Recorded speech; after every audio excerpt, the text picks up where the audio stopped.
Hi, Bible teachers. This is Bible teacher tip number 13. Well, my students, they do memory verses every week, and that's something that my school requires, and I think it's great and wonderful. So to help them out, I sometimes do a verse quiz game, and they love it. So one of the games that we play is called Sparkle. So I'll use the shortest verse as an example. I think it's John 11:35, Jesus wept. I have all my students stand up.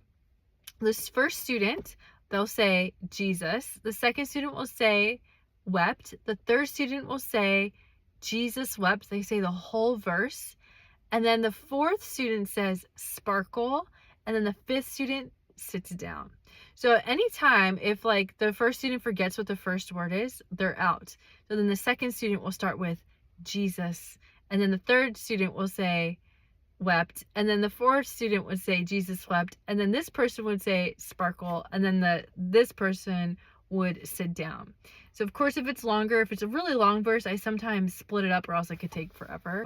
So that's a fun game to play if you want an idea for a review game.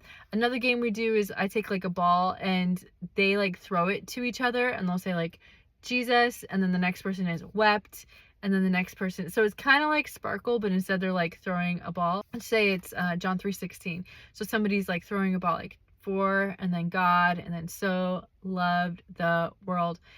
And for the ball game, I don't have them say the whole verse at the end, but I do, like if they do a good job, then I'll say like, okay, can you do it in a minute? All right, can you do it in 30 seconds? Can you do it in 20 seconds? Can you beat your time? And so it's a lot of fun. They're very focused. They enjoy it. They ask to play Sparkle and like that ball game quite often. All right, so I hope those ideas are helpful, and I hope you have a great rest of your day.